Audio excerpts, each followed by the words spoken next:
2013 has given us some great smartphones and also some not so good ones. Hey, what's going on guys? It's Michael from Copper vs Glass. This is going to be the last video that we're going to be doing of the year before we're back in 2014 with some great new content. So if you want to keep up to date with all that, then be sure to hit the subscribe button down below.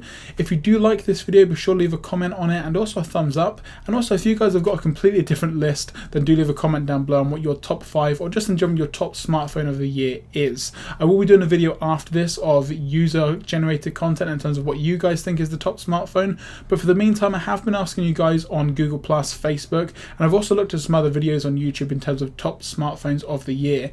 Now this list isn't going to be a best to worst. Any 5 of these phones are going to be great for a 2-year contract. So let's take a look now at the best smartphones of 2013.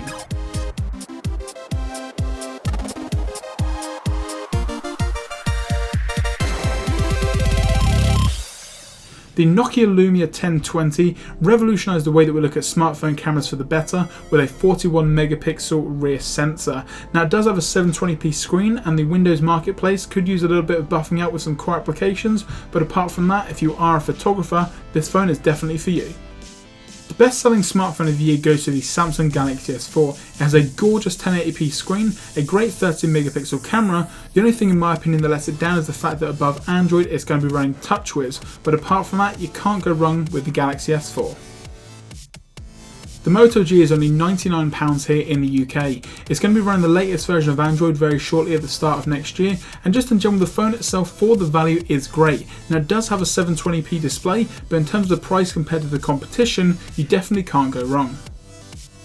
The Apple iPhone 5S is definitely going to be on this list as well. It's got a 64-bit architecture, the camera is great, it's got some new software in terms of the fingerprint sensor, and just in general it is Apple's best iPhone to date. The Google Nexus 5 is definitely my pick of the year. In terms of the software, the hardware, the improvements to the camera that have come with Android 4.4.2, it's definitely the best smartphone of the year in my opinion. When you take into consideration what you get for the price point, you definitely can't go wrong with the Google Nexus 5. And that is it guys, that is going to wrap up the year of Copper vs Glass here on YouTube. Be sure to leave a comment down below on what you think is the best smartphone of 2013. Now like I say, my personal opinion is that the Nexus 5 is definitely the best phone of the year. Obviously you've got to take into consideration the price, the hardware, the software, the fact that it's running 4.4 KitKat, and actually a couple of versions newer because of some software updates which have actually helped because it's actually upgraded things like the camera and also some other tinkering around with the phone which has actually improved my battery life. So obviously like I say, do leave a comment down below if you've got a completely different phone or a completely different list of your best smartphones of the year. We will be back in 2014 with some great new content, so do subscribe if you want to keep up to date with that. I'm Michael from Copper vs Glass. I hope you guys have a great new year and we'll catch you very soon.